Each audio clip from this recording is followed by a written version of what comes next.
Buenos días a todos. Good morning, everybody. Thank you very much for your presence here. This is a panel that we've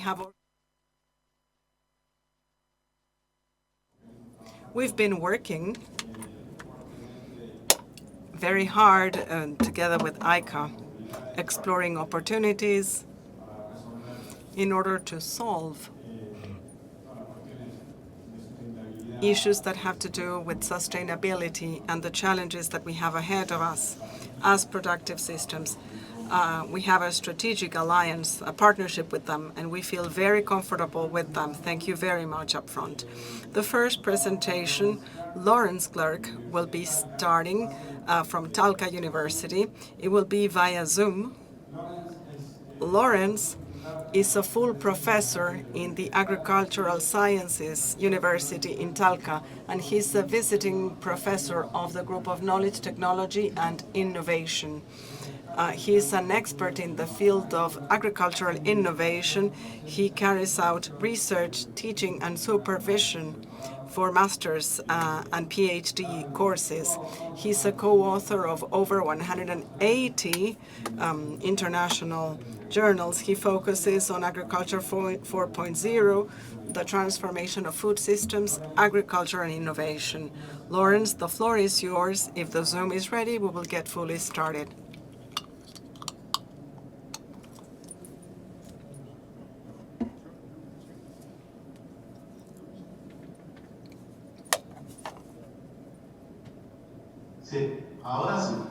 How about now? Good morning, everybody there in Argentina.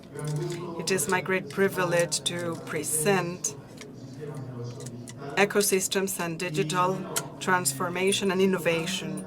It is important to talk about this topic because ecosystems have to do with collective efforts for transformation in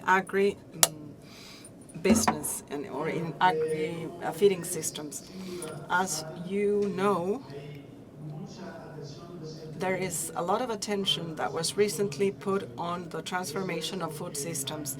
And this is so because, regretfully so, agriculture is one of the contributing factors to overcome or to go beyond planetary limits.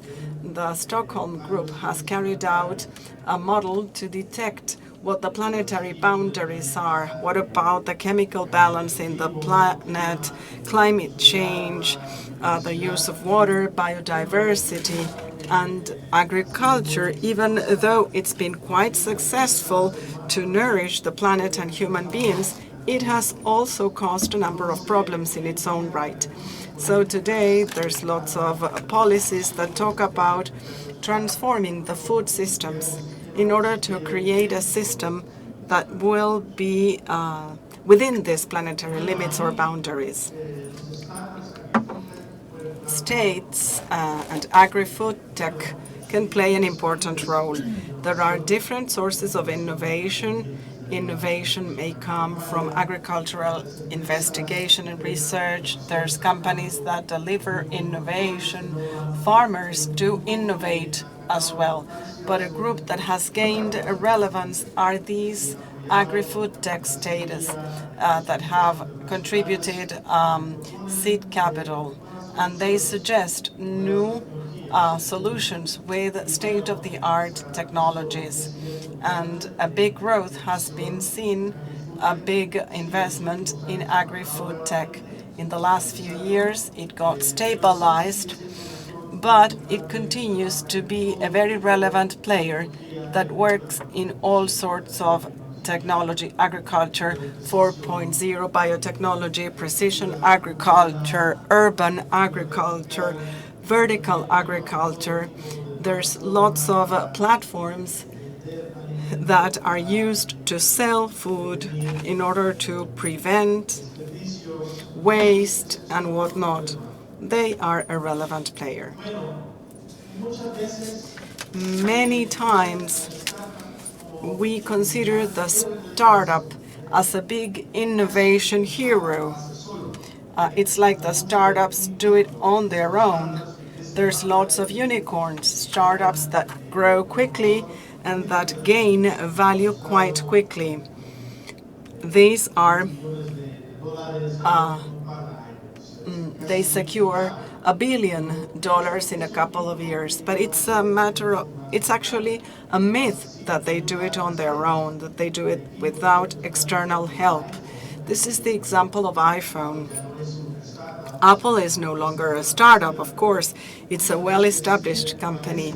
But many times it seems that iPhone and iPod came out of the brain of Steve Jobs just like that. But that is not the case.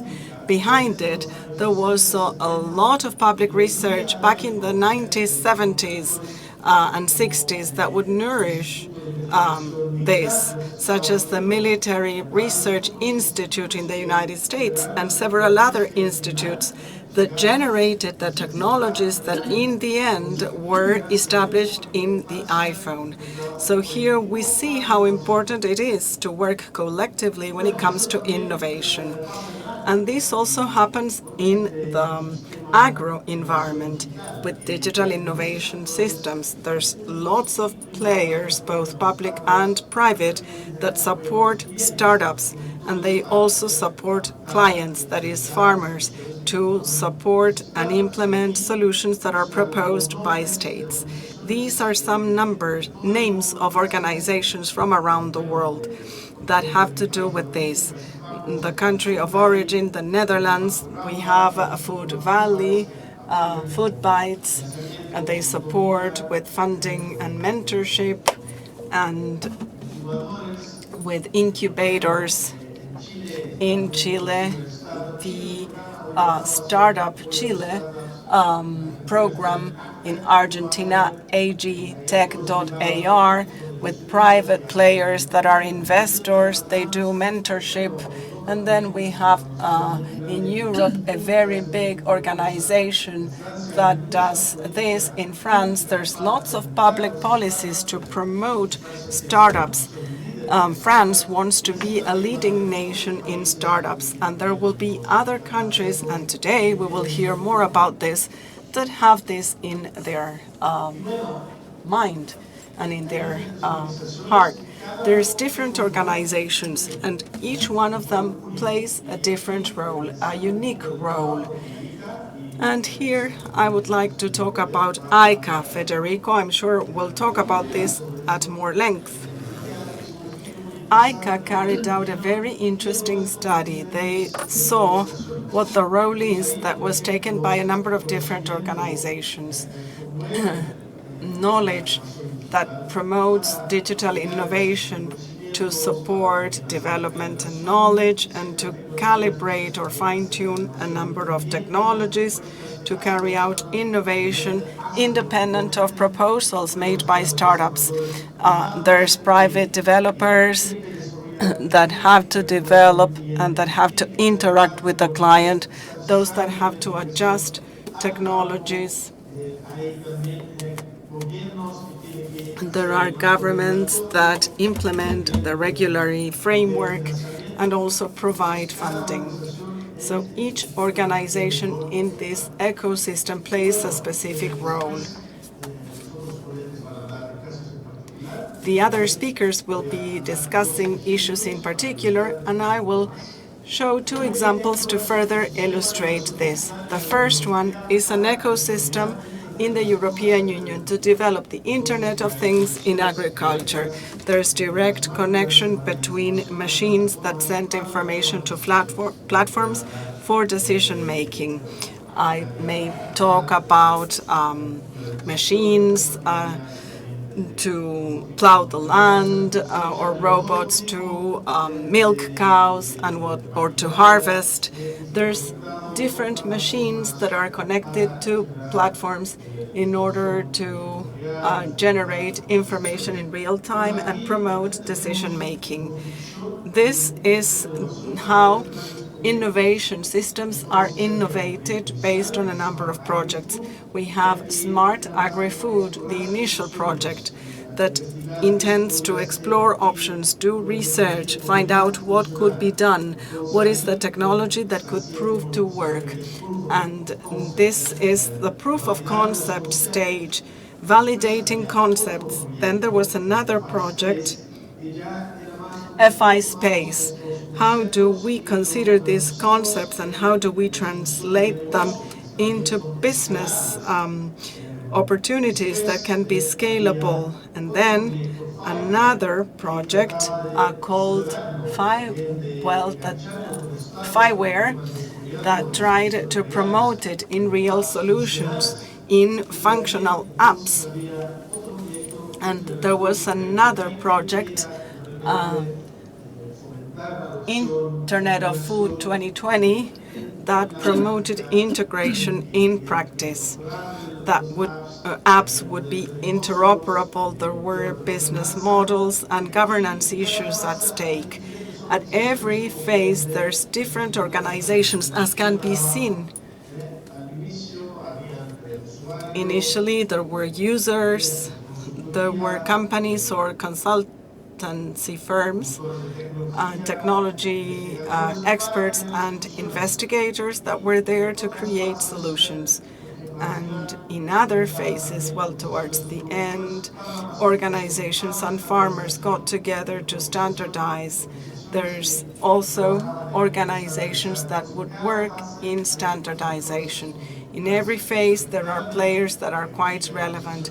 We clearly see that there are public and private organizations. Another example is the digital innovation ecosystem. In Australia, we carried out investigation for precision agriculture. In this case, milk production, precision milk production. And we saw that there were a number of different interactions among players, private and public players, such as investors, investigators, machine producers, organizations for work legalization and security, those who know what needs to be regulated, also technology and electricity standards, anything that is related to innovation. Here we noticed that there were a number of different roles at the farm, around the farm, and at a global level. So at the farm, we needed to train farmers, to train them into working with the new machine, technical support, having groups of users to work in pairs, also giving advice on where to invest, what robotic machine will be the best. Around the farm, the network of advisors that has to be trained. We needed a database for benchmarking, including other farms, to optimize robots. We also have to train service providers. We have to take a look at privacy issues and not. And in the grand scheme of things, we had to train data standards internationally, connectivity and technologies.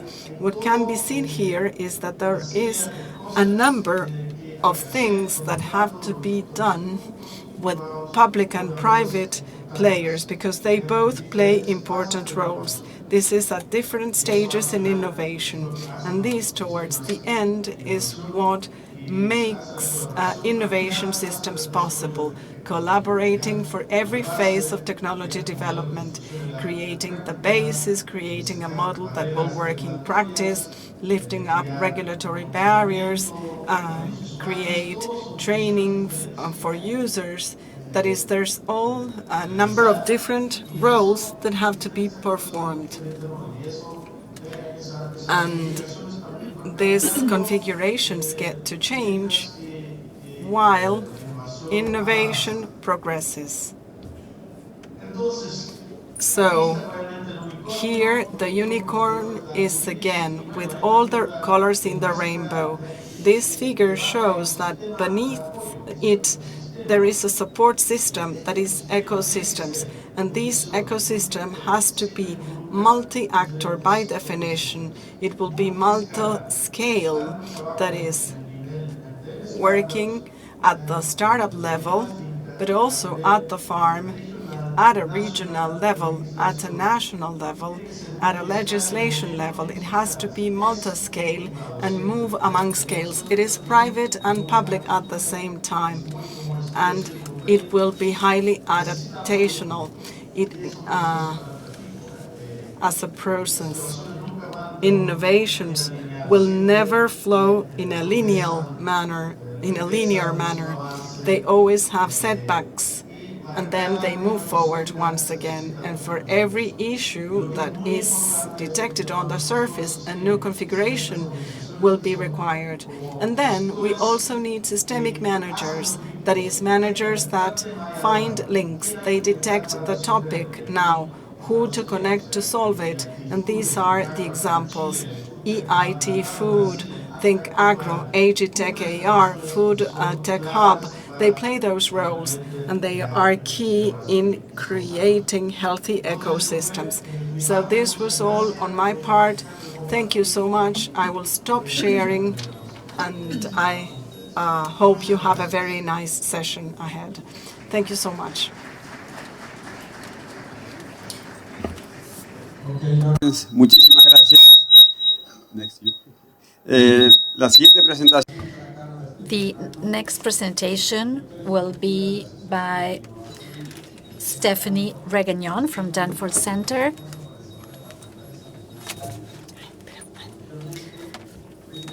In the past, she was the executive director of Klerkx, and she has over 20 years of experience in agriculture. Just a reminder, you will see a QR code, not this one. You will see QR code and the phone number. That's where you can send your questions. If you have issues at the end of the Q&A, we can have a microphone.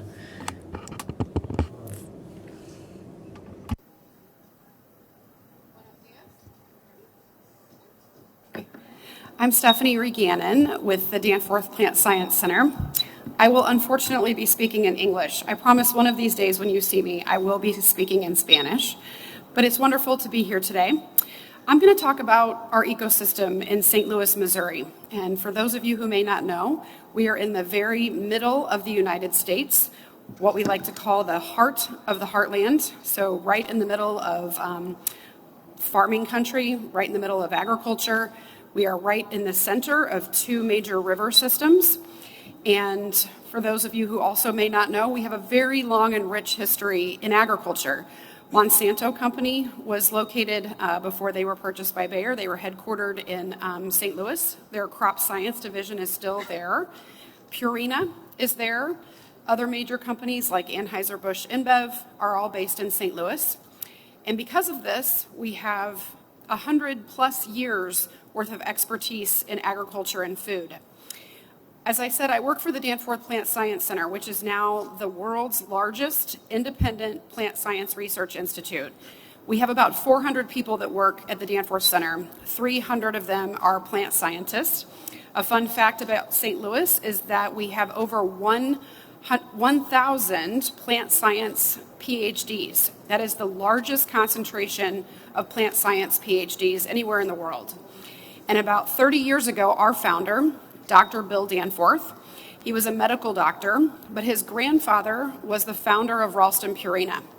And while our founder was a medical doctor, in his retirement, he chose to build the Plant Science Center because he believed that if we could get better at plant science and make plants stronger, we could not only improve food security and mitigate climate change, but we could do things that were positive for our health. And so for 30 years, we have been kind of marching down his mission at the Danforth Center.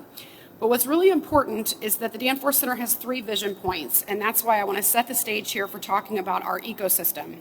1, we want to feed the hungry and improve human health. That's wonderful. We want to preserve and renew the environment. That's also very noble. But our 3rd vision point is to build St. Louis as a global epicenter for plant science. And it was that vision all those years ago, 30 years ago, that started, really catalyzed our ecosystem coming together and building all of the different pieces that you need to bring innovation to market. We knew we were good at agriculture. We wanted to be better at the research and innovation side. So the team that I lead at the Danforth Plant Science Center, we have an overarching goal, and that is to establish St. Louis as the #1 landing place for ag tech startups, entrepreneurs, and established companies. We believe that we have the assets that are needed for companies to thrive. I realize this is a very busy slide, but I like to tell the story about how our ecosystem came together in using the different pieces that we built and the different pieces that we had. So when Dr. Danforth had this vision and he got other civically minded philanthropic leaders, we had access to market. So on the far right-hand side of this slide, we were already in the middle of the country. We were already within 500 miles of 80% of the United States corn and soybean production. We were within 500 miles of 50% of all of the United States agriculture production. We had the national headquarters of these major commodity groups. So the National Corn Growers, the American Soybean Association, the United Soybean Board, they're all headquartered in St. Louis. So not only are we in the middle of where farmers farm, we are the headquarters of where the organizations that they belong to are headquartered as well. Several other entities were formed in the last 30 years. The Renewable Fuels Association, the United Soybean Export Council, all based in St. Louis. So we had that. But as you go left across this screen, other than the universities under inventions, Washington University was there, University of Missouri St. Louis was there, but almost none of the stuff in the middle was there. So I want to talk about that for just a moment. On the funding column, only 3 or 4 of those funders were there. As we know, funding and venture capital and early stage investment is critical to help unlock innovation, to help bring innovations from those earliest, very riskiest stages through the pipeline into the hands of farmers and companies who can actually use them. So the funding column has grown significantly. In the middle, the commercialization and business support, we had none of those entities. So these are groups that help with business plans, that help with pitch decks, that help, frankly, help you raise good money. I've learned in this process, I've been at the Danforth Center for 4 years. I've worked in agriculture for about 25. And what I've learned being in the innovation and startup space is that not all money is good money. Who knew? So these commercialization entities really help startups identify money that will help them the most. Again, on the talent piece, we have all these plant scientists, but at the end of the day, a ton of the jobs that we have in agriculture, at least in St. Louis, they don't require a PhD. They don't even require a master's degree. One of the best programs we have in terms of generating talent for our ecosystem is a 2-year biotechnology training program. This program is based on our campus, and these students do this 2-year program, and they walk right across a parking lot, or they go right up an elevator to very good jobs in our sector. So the talent piece is critical. As you know, if you're successful in generating startups and moving them along their journey, you have to feed the beast. That's what I call it. We feed the beast, the talent beast. You must be really good at creating talent pipelines. And then we continue to have inventions. And in fact, one of our newest research institutes, and I'd like to talk about geospatial for just a second, is the Taylor Geospatial Institute. So about 3 years ago, our region collectively came together to talk about what does our future look like as a region. And we identified that ag tech, geospatial, and fintech are the 3 sectors that are really going to take our industry forward. And most of you in this room know and can appreciate that there is a major intersection between ag tech and geospatial. We call it precision farming. We call it digital agriculture. And so we believe that geospatial is really a next renaissance of our city. And those of us who work in agriculture in St. Louis are very excited about that intersection that exists. On the bottom here, infrastructure. So Washington University had some laboratories. There were some assets in St. Louis, but they weren't accessible to startups. So importantly, we have built a lot of infrastructure and a lot of core facilities that startups can access very affordably. We all know that building a proteomics lab would be very expensive for a startup. but importantly, hiring the talent that might be needed to actually tell you what the data means, right? So these are pieces that over 30 years of very strategic investment, and that was philanthropic investment, that's public or government investment, that's private investment and donor investment. Over 30 years, this is what our ecosystem looks like. Now, we're proud of what we've done, but we have to continue to evolve, just like the agriculture industry itself. There's a lot of things we still need to do. We need more talent. We need more spaces. We've got these incubators where very tiny companies can go, but as they move along the pipeline, we don't have a lot of those spaces that we call graduation space. So you've graduated from the tiny incubator. The next step up that we currently have are pretty expensive office spaces. That doesn't work, right? Lab space is very expensive. So we definitely have things that we still need in St. Louis, but we feel like we're on a good path. I'd like to leave you with this when it comes to ecosystems and connectivity. While we are proud of what we've done in St. Louis, we know collectively that all innovation is not going to come out of St. Louis. We know collectively that no one company, no one ecosystem or person is going to unlock the innovation that's going to be required for us to face grand global challenges like food security and climate change, right? We cannot do this alone. And so a couple years ago, due to some very, I will say, serendipitous collisions that occurred, we have launched a new initiative called Cultivar. So we have great partners in an organization you probably know called the Yield Lab LATAM. And they were bringing delegations of startups and ecosystem leaders to St. Louis over the course of a few years. And it became very clear to us that we could help each other. We could learn from each other. Yes, if there are startups or founders that want to open a U.S. market at some point, we would love to be their home. We would love for them to do that in St. Louis. At the same time, there's ways for us to work together. The pandemic taught us this, even if we didn't know it before. There's ways for us to work together and collaborate together without physically being together. We also have startups in the United States and in St. Louis that want to open markets in Latin America. So what we're trying to do is not only make it easier for our companies to interact and grow on each other's respective continents, we are also trying to figure out how to help ecosystems here learn from the mistakes that we made over 25 years. We've done some things right, but we learned a lot in this process. And so there's a capacity building element of this that we are really excited to help with these ecosystems in Latin America. And we've already been starting to do that. So this initiative, Cultivar, hopefully you'll be hearing more about it. And that's all I have for now. And I look forward to the discussion.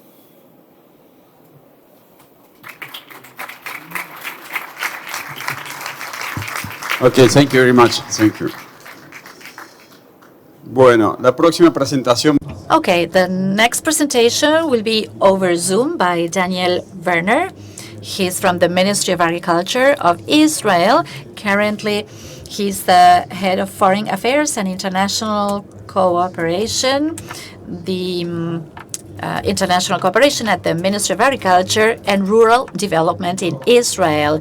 So I repeat the QR code for you to send the questions. We are receiving some already. So we'll be expecting more. Daniel, can you hear us? Perfecto. ¿Me ven y me escuchan a mí? Perfectamente, Daniel. Perfect. Thank you. Go ahead.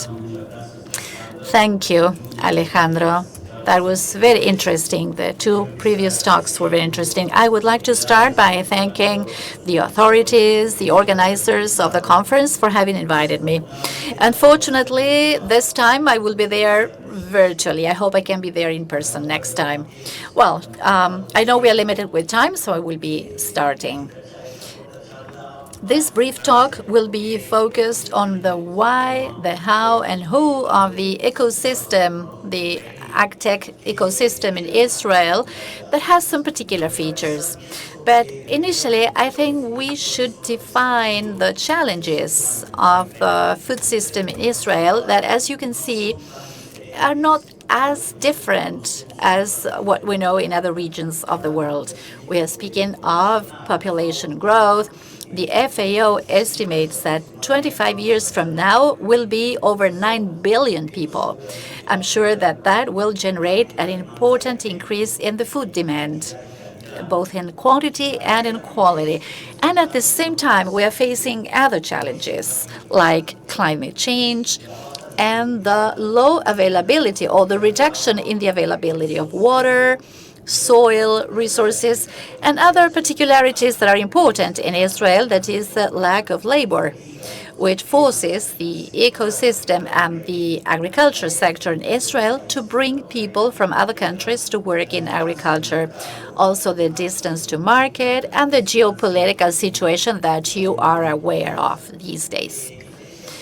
Then cultural differences within the population that generates different consumption patterns that have a direct influence on how much and what the Israeli person eats. And regardless of that, of course, what it is a problem with every government, that is the price of the family food basket, particularly the factors that have to do with food. And we are speaking of food systems, and we have to consider that along the years, from the foundation of the Israeli state, this ecosystem developed based on a natural deficiency that existed, or what we call based on a competitive advantage, an acquired advantage that was working all the time trying to overcome the shortage of resources in this region of the world. Israel is 60% arid or semi-arid climate, so somehow we were always trying to find solutions to overcome those problems.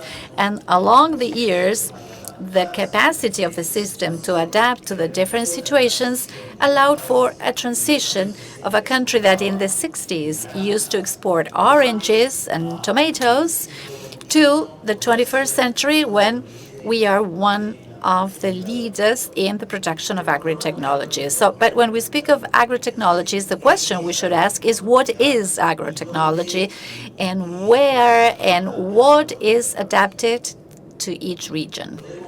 We can see that the clear purpose is to produce more with less. If we analyze the nationally determined contributions, to put it simply, it's the commitment adopted by each country vis-à-vis their peers as to how to reduce greenhouse gas emissions. We see that around 60% of those nationally determined contributions say that it's essential to use technologies.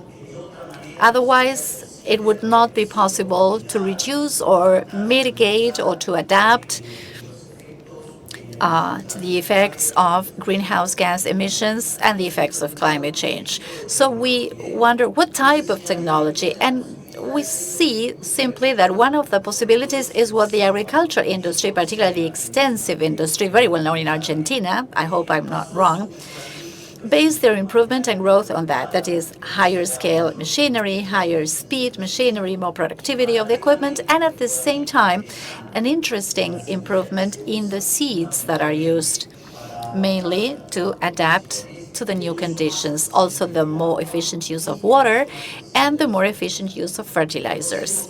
But we have another possibility, and that is where Israel is involved. And in some cases, we call it a new revolution, and in other cases, as in the previous speakers mentioned, it's what is called as 4.0, agriculture 4.0. What is agriculture 4.0? It's like a set of technologies that are mainly focused on the digitalization of agricultural processes. This is a very simple definition, but I think that this definition is supported, at least here in the agtech ecosystem in Israel, by three important pillars.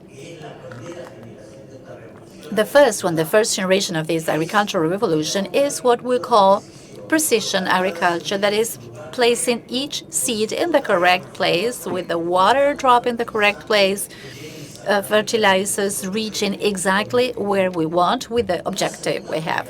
A second generation, or a second pillar, is what we call digital agriculture. What is that? The big development of sensors allowed us to generate lots of data. These data are accumulated, and somehow they should be analyzed on the different platforms in order to make decisions that are based on evidence. What is evidence? Data and more data, or what we call as big data, analyzing them and make conclusions that somehow are showing that the technology that is being used is the correct one. And the third, and very important as well, is the third pillar or the third generation, is what we know as the proven sustainability. That is, it's not enough to put the seed in its place. It's not enough to water or irrigate it properly or to obtain data, but all that has to show sustainability. And in these three pillars, or through these three generations, we are speaking of a true agricultural revolution that is significantly different from what we mentioned as the possibility in higher speed or more machinery, etc., etc. Now, how is this connected with Israel? And there's a factor that the previous speakers also mentioned, and that is the society that surrounds that development. The Israeli society has three important characteristics that I think it's important to mention. The first one is that the society has lots of early adopters of technology. What we know, I mean, the latest iPhone is released, everybody goes there and buys it. It's the top of technology. Well, in Israel, we have early adopters of these technologies. The focus is always multidisciplinary, and there's a strong funding, whether from the private or the public sector, and here probably I will go into the details later. Now, how that society became integrated or is part of that ecosystem. On the one hand, in the past 100 years, the state of Israel has received lots of waves of immigrants in general with a good academic level. Those people needed to be integrated in society, and based on that knowledge, find alternatives. And the alternatives were found in the development of new technologies that are not exclusively ag-tech. We are speaking of an educated society, entrepreneurial, multicultural, where the most important thing to note is that the Israeli innovator sees failure as part of the learning process. I mean, we're going to find lots of startups, perhaps the largest number of startups per inhabitant, where failure is not we fail and we stop trying. It's an incentive to keep finding alternatives. And the third aspect, which is contradictory, is the military, the mandatory military service. When a young person decides what they are going to study in college or what they are going to do about their lives, the military service provides each youth a very advanced technical education and educates them under two important parameters. One is responsibility, and the second is being oriented to success. And this is what we're going to see now, which is the chronology of the facilitators, because all this process of development of an ecosystem, well, eventually has to happen through different institutions or persons that are facilitating the process to reach the new technology that they want to impose in the market. We have 4 seasons. The first one are the pre-academic, or 4 stations, pre-academic studies, where undertaking responsibility and success orientation or drive to success are the rule. Academia, they are part of these ecosystems. We have a number of different possibilities to work, but basically so all careers, all academic programs, especially the technical ones, are based on innovation processes. They generate databases and data laboratories, and those are where the R&D centers are fed for a more important search for solutions to existing problems. The question is, okay, if we need a solution for a problem that is typical in Israel, how do we relate it to problems that exist elsewhere in the planet? The private sector comes along through the multinational development center, where common points are searched that can somehow determine or will help the development and will offer a more universal solution. But all this was not developed because of a simple reason. The issue of funding is key for development, and this is where we have government support. There's something interesting in the agrotechnological system in Israel. The last 15 years, we've seen that there's been a 5% growth in all the existing innovation companies in Israel to 8 or 10%. But what's more interesting about them is that over the years they persist. These are not startups that are lost.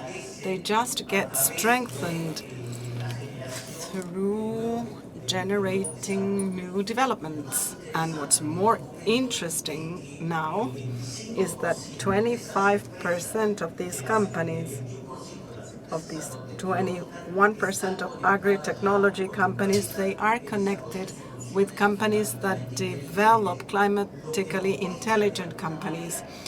And what's difficult for us is to find out how the agro-technological system in Israel adapts to the existing needs in various regions in the planet.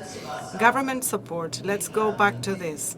It is based on funding of incubators and of acceleration projects where the cost is supported by the state.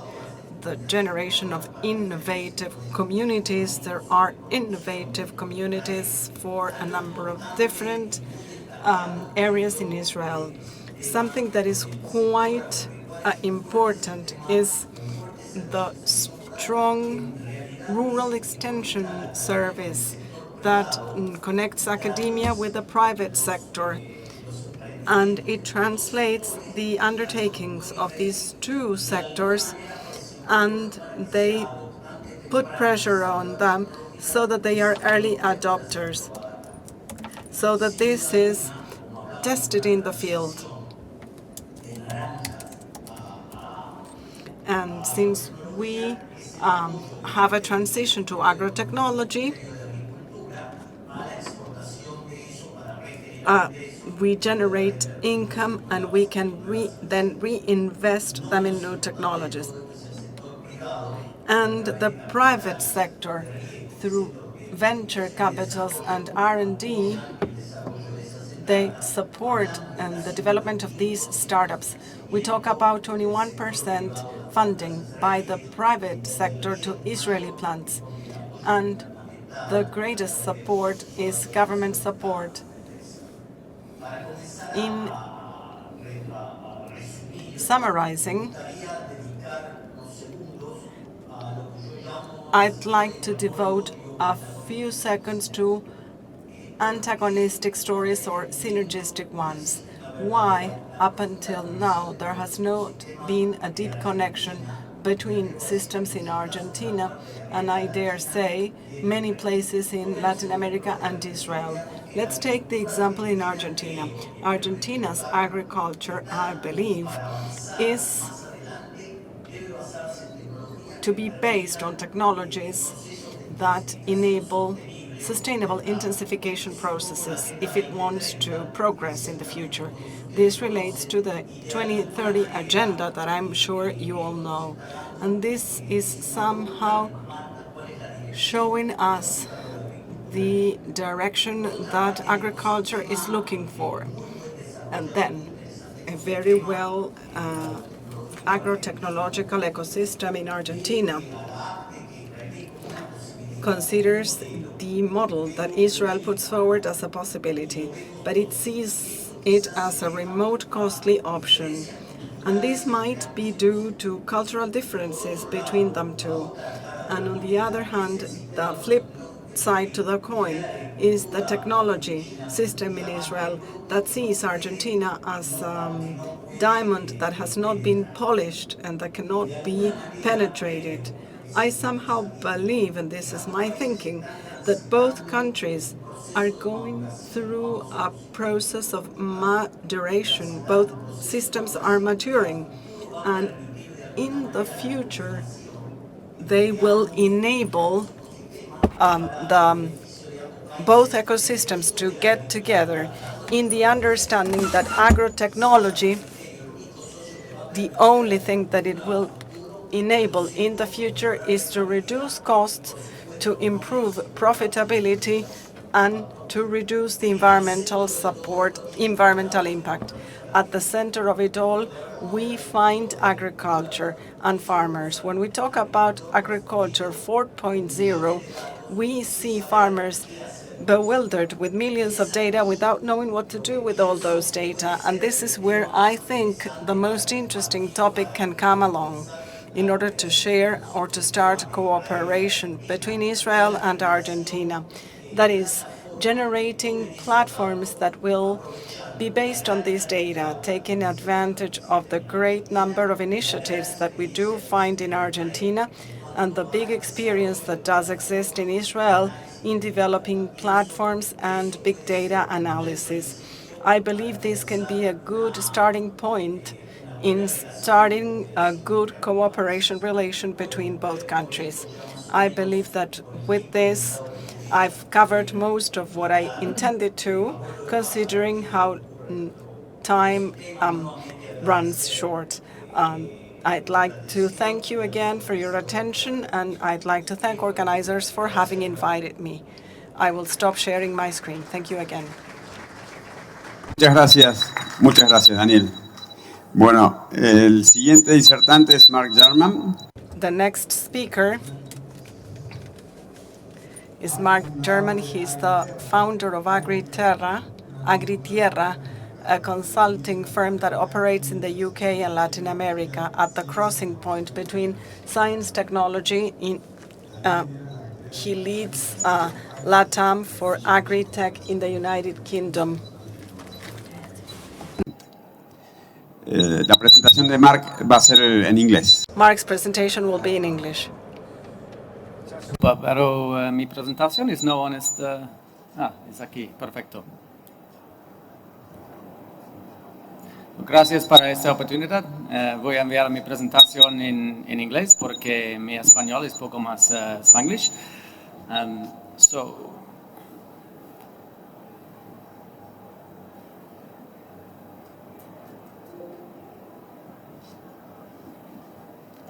Es cambiando. So, I'm Mark, I'm a consultant, I'm British. I actually live in Colombia, in Bogota. I've been working in Latin America since 2015 and working globally in over 40 countries at the intersection of technology and innovation across the agriculture and food system. Living and working in this part of the world makes me slightly different to many of the individuals you'll meet from the UK, from Europe. Is that experience of delivering, creating opportunities locally that create value locally, but also deliver value for ecosystems.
of research that have existed for well over 100 years. We have a fantastic food system, retailers, producers, farmers. They decided to unify that with commercial companies to create 4 centers of agri-tech innovation. Those centers were focused on crop health and protection, innovation in excellence in livestock, another on big data analytics, and another on innovation in precision farming. Built together with the right infrastructure, the right experts, and the right finance, as per the ecosystem here, to try and support researchers to work together with end users, with farmers, farmer-led innovation, with finance, and with those startups to transition great ideas into commercialization that could be taken around the world. We don't have an institution in the UK like INTA. We have government departments working at the intersection of technology, the food system, who work together to create different programs that are delivered through the UK's innovation agency, Innovate UK. That ecosystem is creating as a great platform to try and drive change in relation to food system challenges that exist. Since 2015, millions have been pumped into farmer-led programs of collaborative research and innovation to stimulate new ideas, to de-risk the investigation, to help companies go through that innovation cycle, and to support companies to try and scale quickly.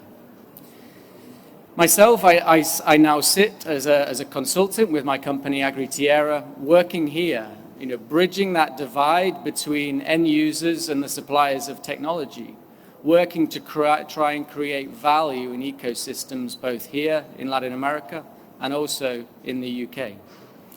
This year, the UK government decided to merge 3 of those centres to create the UK AgriTech Centre, to try and galvanise that approach to accelerate innovation, because actually in these ecosystems, it sounds great, but actually there's lots of competition.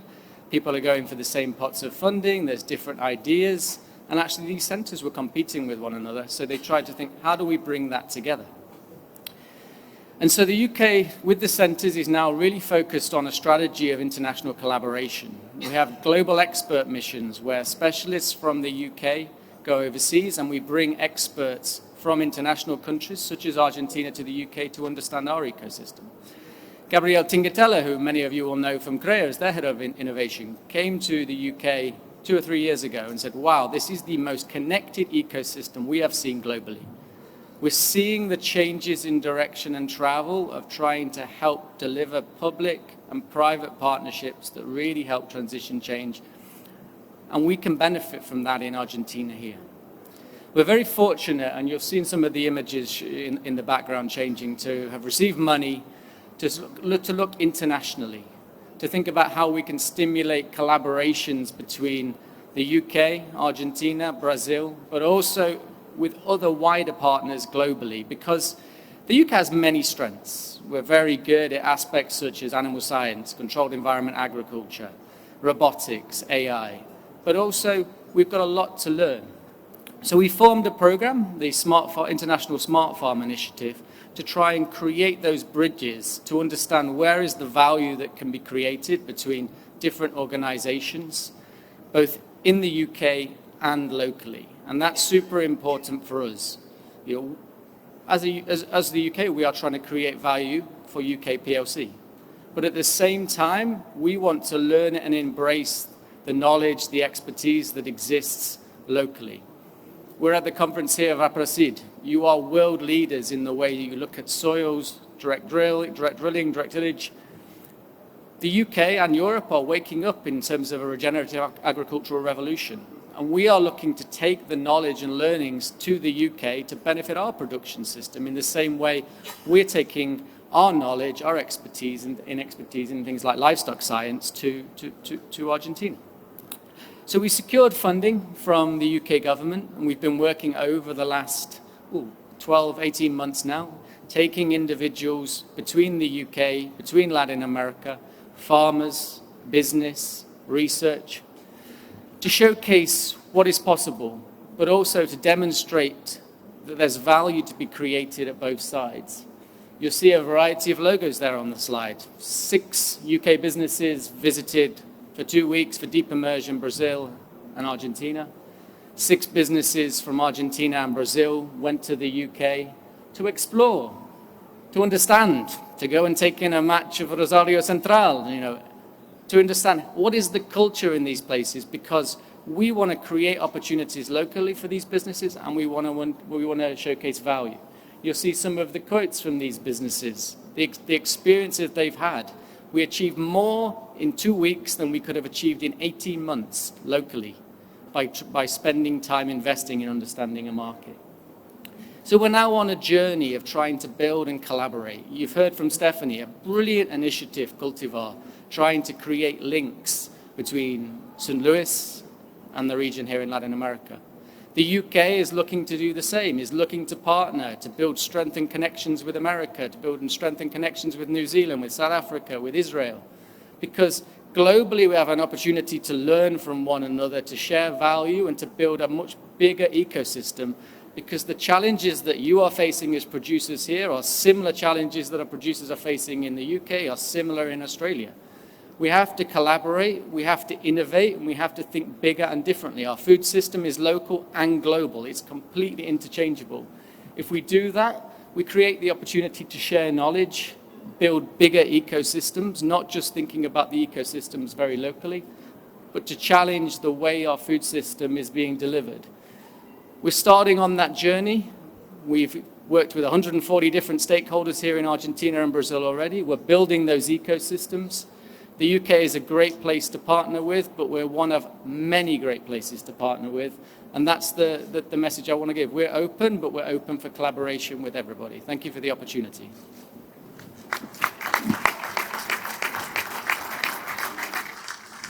Okay, thank you. Gracias, Mark. Muchísimas gracias. Thank you, Mark. Now, the next speaker will be Federico Bert from IICA. He's an agricultural engineer, PhD from the University of Buenos Aires. He's responsible for the hemispheric program of agri-food digitalization at IICA. He's the R&D leader at former researcher at CONICET, and co-founder of 2 startups. I remind you that there you will find a telephone number and a QR code for you to scan it and send your questions. Anyway, if you can't, at the end of Federico's presentation, we will have a round of questions and we will have a mic available. You can raise your hand and they will give you the mic. Thank you. Thank you, Alejandro. On behalf of IICA, thank you so much to Aapresid in the first place. It's a pleasure for us to be here today in collaboration with Aapresid, and we also had 3 other talks yesterday and today. From IICA, we focus on this collaboration. For those of you who don't know, IICA is the Inter-American Institute of Cooperation for Agriculture, IICA. It's a specialized agency of the OAS. We work with 34 member countries, from Argentina to Canada, including the Caribbean, and we provide support to the member states, to all these countries, for the development of agriculture in each of these countries and in the region as a whole. As I was saying, this is part of a session that we created collectively with Aapresid, and what I would like to do now is first share some comments to lay the basis and connect this with some things that were mentioned in the previous presentations, and to share our approach from IICA in terms of digital innovation, the ecosystems, and the future of agriculture.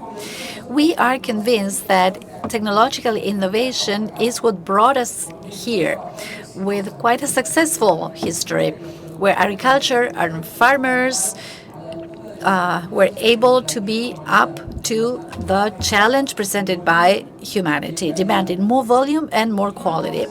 And we are even more convinced that technological innovation is what will take us to a successful future, where we can deal with the demand, meeting the requirements presented as agriculture and as farmers. Now, technological innovation, as has been made clear in the previous presentations, doesn't come out just by chance or spontaneously. And we are not at a moment where we can sit and wait for innovations. We have to go out and look for them.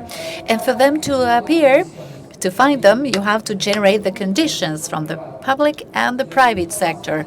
So what we try to do from IICA is to do that, generate the conditions so that innovation flows, solutions appear, and agriculture improves. What does that mean? That it should be more productive, more efficient, more environmentally friendly, and to be, again, up to the circumstances that humanity is presenting now and in the future. This panel was organized for that, to learn from experiences, from failures, as Stephanie mentioned, from years of other ecosystems, other countries, and to accelerate our learning. I mean Latin America and the Caribbean, the Americas as a whole, and Argentina in particular. So having said this, allow me to share from our perspective, from IICA's perspective, 3 aspects very briefly, so as not to take more time. First, about our vision in terms of innovation ecosystems and technological innovation. As I mentioned before, our mission at IICA is to support the development of agriculture in the various member countries.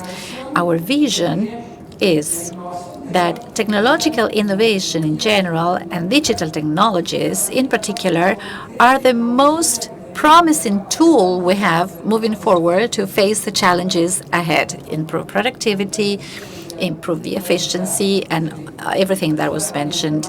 It's the most promising and specific tool. That's why we give it the importance that it deserves.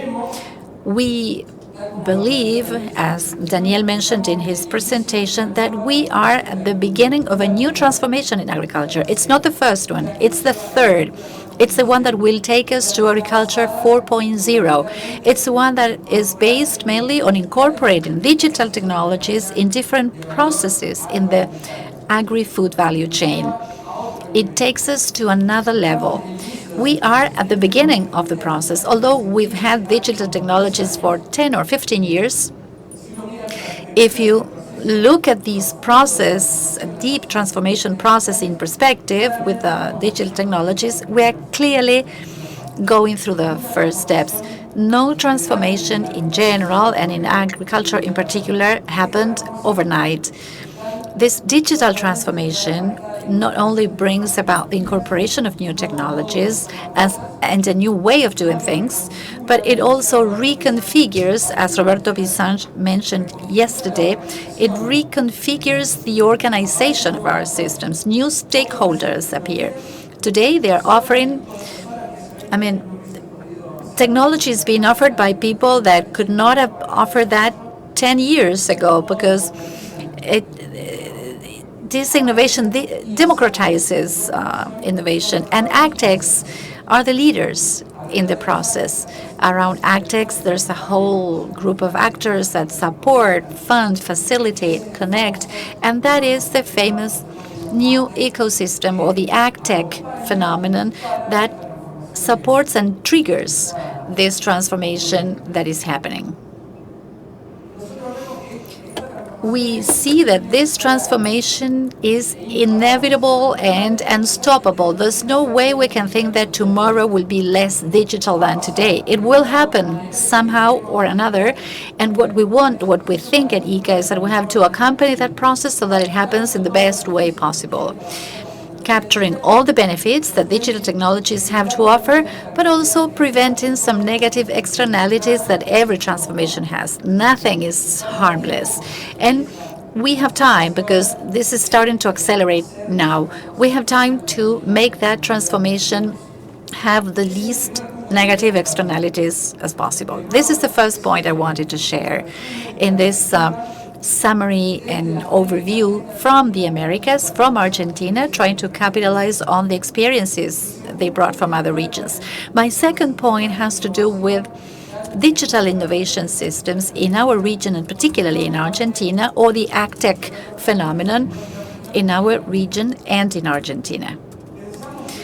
We think, and yesterday this was mentioned as well at the opening panel between Aapresid and IICA, we think that Latin America and Argentina and Latin America as a whole, because we have that vision. We see what happens every day in this group of countries. But Argentina, in particular, has a huge opportunity in this new transformation scenario for two reasons. First, because we have a thriving, diverse agriculture that still has a lot of margin to be more technified, so we can make a big leap forward with digital technologies. And on the other hand, because the region is a huge seed lot, and Argentina in particular, of ideas, good ideas and good teams, and what has to do with the economy of knowledge. And we've seen this in other sectors, perhaps not so clearly still in agriculture, but a testimony of this is the over a dozen unicorns from Argentina that just show that here we have all the conditions. All the conditions are here to be a provider of digital technologies, in this case for agriculture, not only for our agriculture, but for all the region, and why not for the rest of the world. So obviously we have an opportunity there. There are hundreds of groups of entrepreneurs in Argentina that are so competitive. I see entrepreneurs throughout the Americas, and I can really say that Argentina is highly competitive. That's also an evidence of that. What is it that we see in the Americas, particularly Latin America and the Caribbean? That the AgTech phenomenon is moving forward with a lot of diversity. There are countries that are well advanced, that are leading the process, like Argentina, Brazil, Colombia, Chile, and there are countries that are just starting. From IICA, we are interested in moving the bar up, and then I'm going to give you more details and promote the ecosystem regionally. I mean, there are countries with an ecosystem that is consolidating very well, like here, and others where there's still a lot to be done. The limitations we see more frequently appearing are, on the one hand, good work in many countries, but lack of articulation regionally, as happens in other areas as well. So consolidating as a region and acting as a bloc in many areas, including what has to do with the development and use of digital technologies. And the other one that always appears, particularly when we speak with the groups of entrepreneurs, is the lack of funding. The money available from the public and private sector in our region is still comparatively much lower than in more developed ecosystems. The same idea with the same team of entrepreneurs in our country or in our region obtains 10 times less money than the same idea with the same group of entrepreneurs in more consolidated regions. And that should make us attractive for foreign funds that would like to promote ideas here locally.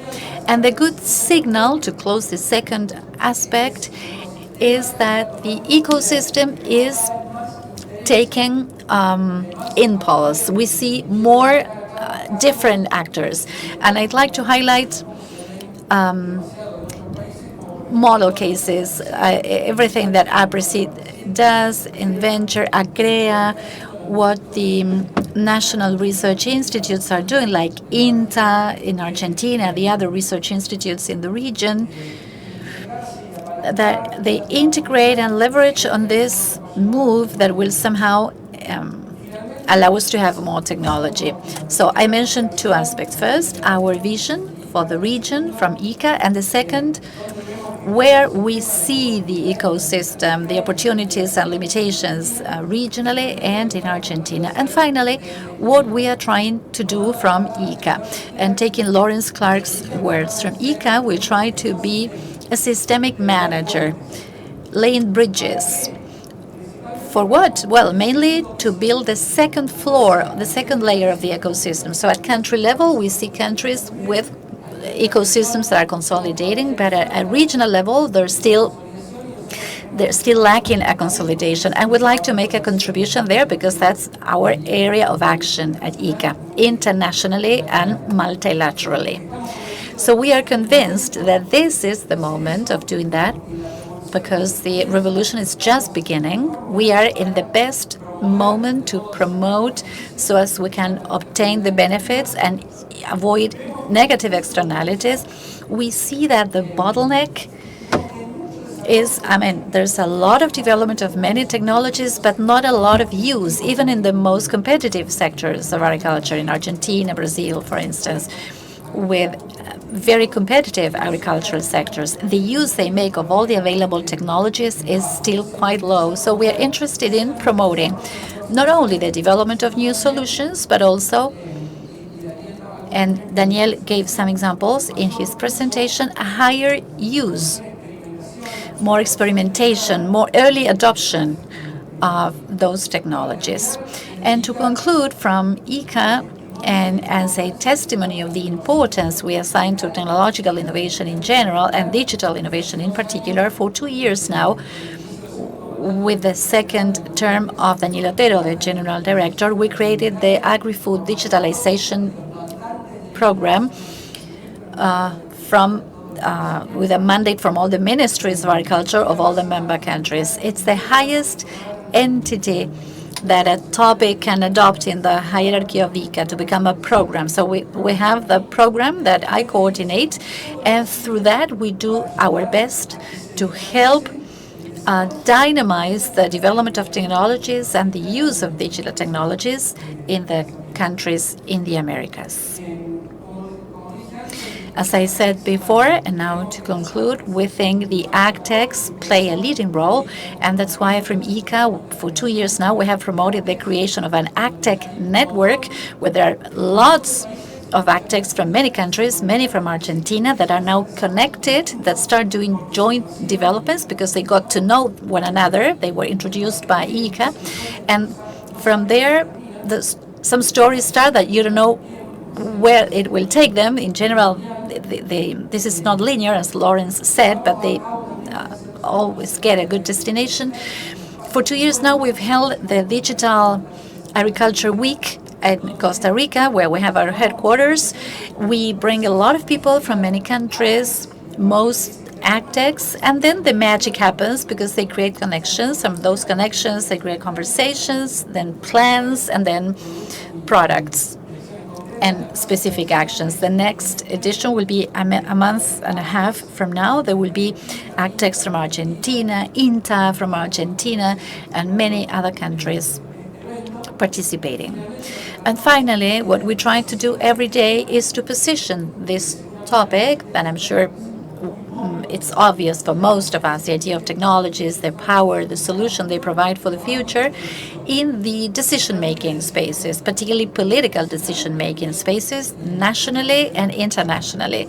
That's part of our mission, to install this topic and support the design of policies that will facilitate, promote, and move all this process that I've been describing. So what we try to do from IICA, as I said at the beginning, we are convinced that with technologies we will have a new and better agriculture. So the idea is to promote the innovation ecosystem and the use of digital technologies regionally, looking at the opportunities in our region to improve their agriculture and of being a developer and provider of technologies, not only for the region, but also for the rest of the world. I will stop there. This is what we wanted to share from IICA, and thank you so much again to Aapresid for this possibility of collaboration. Bueno, muchísimas gracias, Federico. Muy bueno. Thank you, Federico. That was very good. Now we're going to Q&A space. I understand Daniel and Lawrence are still connected. We have a general question for all the speakers.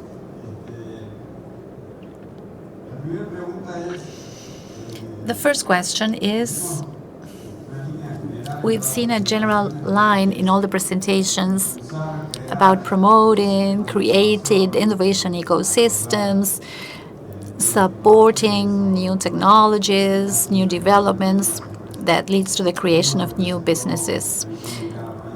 We've seen the experiences of each country, of each center. So we have a question here. I think it's interesting. And it's, do you think, it's a question for everybody. We will be passing the mic. Do you think that so much support to so many startups, can it cannibalize startups that are already consolidated or starting their consolidation process? I mean, cannibalizing consolidated companies. That's the first question. And the second, if it does, if that happens, how do you direct the resources or the efforts, in these innovation centers? Stephanie, ladies first. Stephanie, would you like to go first? Sure. Thank you for the question. And I appreciate where it comes from, but what we've experienced in St. Louis is that investment begets investment. And so our startups, first of all, they're not all going to make it, right? And so when those startups fizzle out, that talent is then absorbed by other startups or other multinationals in the region, and that is a sign of a healthy ecosystem. I will also just say that for the startups that do make it, right, so that do exit or do get purchased, the folks that initially invested, whether those be public entities or venture capital, they recycle those dollars right back into our ecosystem. Or at least that's what we've seen. So we don't see that in St. Louis, that continuing to invest in new startups is a negative for the startups that already exist, as long as you are continuing to create the infrastructure and follow-on funding that those startups that are further down the pipeline can still access. Great, thank you. You. So from a UK perspective, we're very fortunate with our government agencies that there is a lot of funding available to create collaborative research and development projects. That's brilliant for helping startups to de-risk their innovation. But at the same time, from my perspective, it can also make them lazy. And that's something that I've seen different in comparison to startups in Argentina, in Brazil, for example, who don't have access to the same funding. They have to go to market quicker, they have to go to market in the right way, and they have to look to grow quicker, whether that's with the support of VC funding or more organic growth. So for me, cannibalization is kind of a natural thing in business. If you're not progressive, if you're not thinking to move forwards, then you are going to be left behind. We do have to look at it also from how do we help some of these companies with the right solutions scale appropriately, not just get behind them because they've got great hype. And we've seen many big ag tech businesses with a lot of money behind them fail over the last few years. So picking the right horse is going to be critical, but with the right support, both at home countries and internationally, to help with market access, create the right collaborations and partnerships, I think we'll see a real consolidation in a good way of some of these ag techs. Daniel or Lawrence? Daniel or Lawrence, did you want to contribute anything?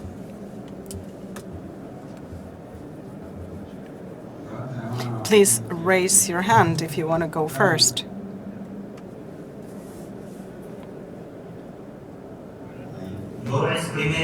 Lawrence should go first. Well, I am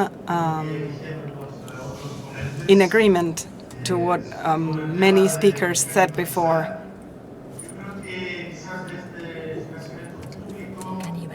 In connection to cannibalizing. From the public sector, you can be a little bit more selective. I noticed that there is increasing financing, and from venture capital, startups that do the same get funds. And this might be in connection to the market mechanism. You have to give chances to all. But when it comes to that, it would be more timely or wise if you are more selective. and then you fund those that need to grow and develop and get some more scale. But it all depends on the philosophy of private and public investment in connection to cannibalization of big companies. It's a fact that many startups want to be cannibalized by an incumbent. That's what they are aspiring to sell at some point. And you can tell that big companies see startups as a way of outsourcing innovation and to leave the risk with the startup with public funding. And when more mature, they integrate it in their operations. So the issue of cannibalizing, well, has to be somehow regarded in a subtle manner. We have to be a little bit more selective, but we don't have to regard it as something that negative. Okay, Daniel. I agree with all that was said before. The basis of development or developing ecosystems, partly competitiveness of each one of ideas vis-a-vis the ideas of the others, especially when it comes to getting funding and to see what idea has greater possibility. I agree with Lawrence in this. That is, the role of public funding here is key in giving an opportunity to those companies or to those ideas that have less support because they seem to be more difficult to be carried out to something more down to earth, or because the process from the private investor's point of view is longer. I coincide with Lawrence in what he said. The greatest number of startups look for a good exit to be taken over by other companies. I may give a number of examples.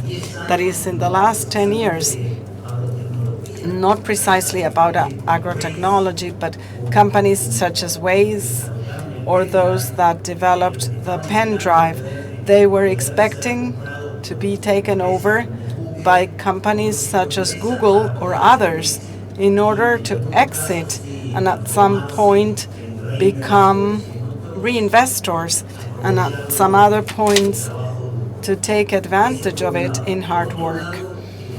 This is on the one hand. On the other hand, if we are to describe innovative systems, the uptake is at the last position in development. That is, innovative or innovative developments are at other sectors, public sectors such as fintech and megatech. All these sectors, from a market perspective, they are more potential. And let's say this more generally, but algorithms come to the end and they reach the general innovative ecosystem. So the possibility of cannibalism, even though it exists, it is part of the game. That is to take advantage of an idea till the last minute and then try to survive. I don't think it is too big of an issue. In Israel especially, where failure is part of the learning process, we should learn by failing to reach a goal. This is my own take. It's a sort of difficult to answer question because the world we are living in right now, cannibalism, for better or worse, is part of the way that the society we live in think. Well, not so much to add. I would say, well, it's a very interesting question, and it depends on the scale you regard it on.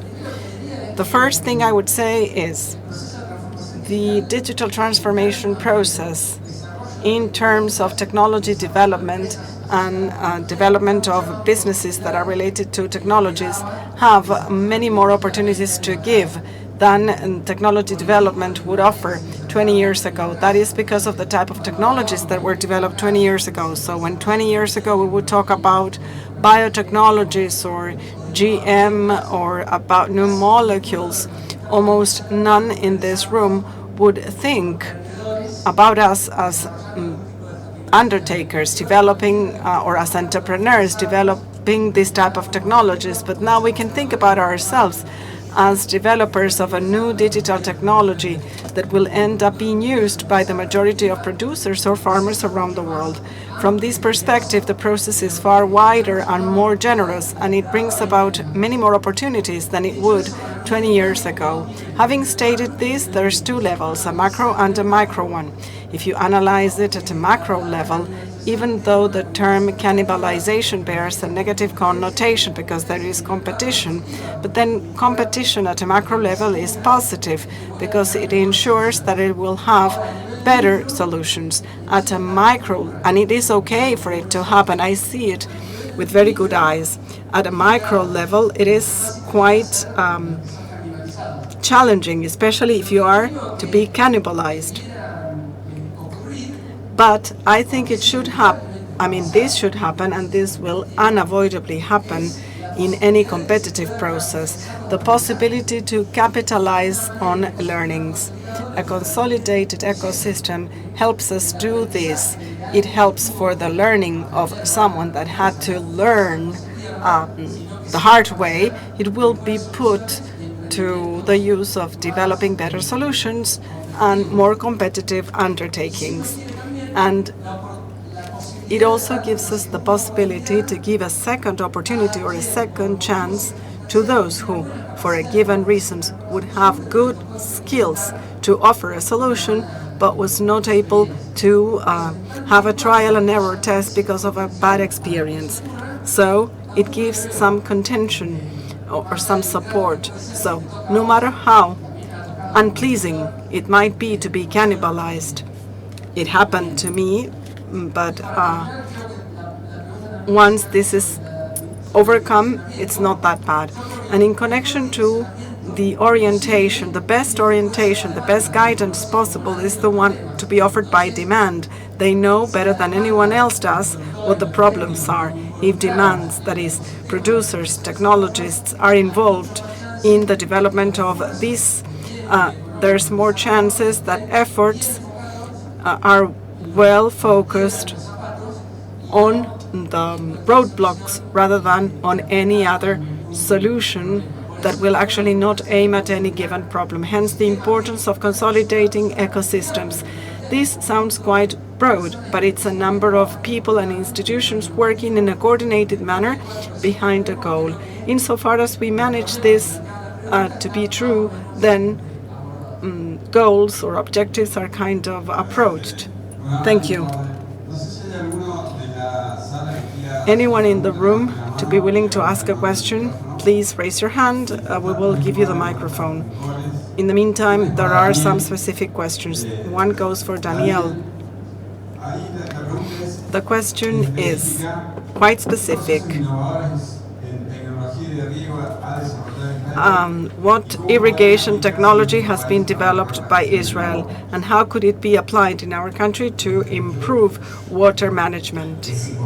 Well, it is important to specify that I'm not an irrigation expert, but I will anyhow try to give an answer on the same basis as we've been talking about before, that is on the same philosophy. The relevance of managing water in a sustainable manner is maybe the best example of sustainable and innovative development that I can offer the ecosystem in Israel.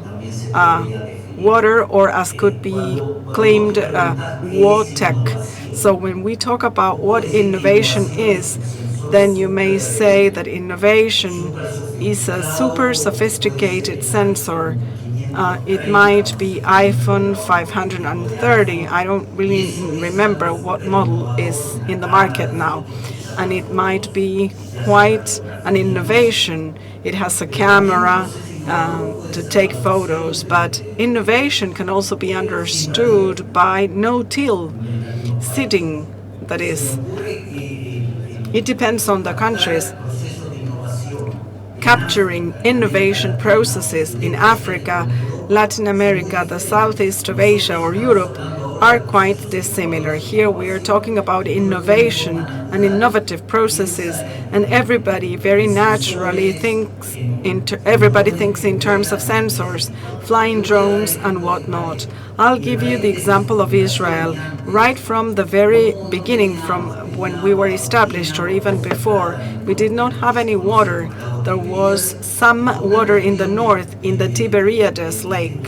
But because of how the population settled, we saw how important it was to carry that water to other areas, different in the country, different than there, towards the south, to better distribute the settlement of people. So innovation in connection to water, that meant building canal that would drive water from the north to the south.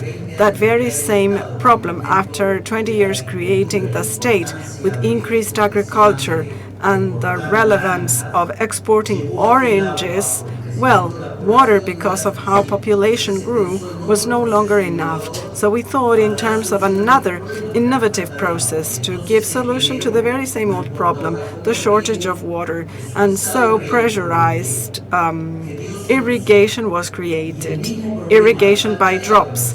And the same problem of lack of water in the year 2000 continued to be critical. It was no longer a matter of solving by transportation. So we started to debrine seawater in order to find a solution to the very same old problem that has been a constant in Israel from the very beginning, from its establishment, shortage of water. And we see three different solutions adapted to the timing when they happened, and they are providing a solution to the very same old problem. This is why when we speak about innovation processes, these has to be in place.